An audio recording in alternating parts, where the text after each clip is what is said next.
Hindi, para naman once and for all, di ba po, may clarity dito sa issue.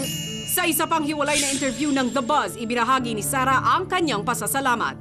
Siyempre, thankful naman tayo sa Diyos at everything that's happening, kumbaga, binless din ako ng ganitong klaseng relationship, ganitong klaseng karelasyon kasi mabait na tao naman si Mateo, bait naman at saka talagang matyaga.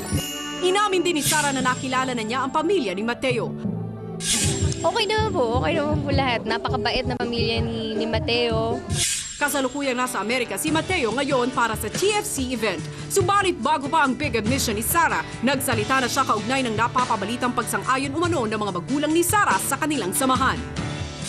Bakit parang inaalaw na ba kayo ng mami Divine at ni Daddy Delfina to be this sweet kanyari sa mga photos na lumalabas? Wow.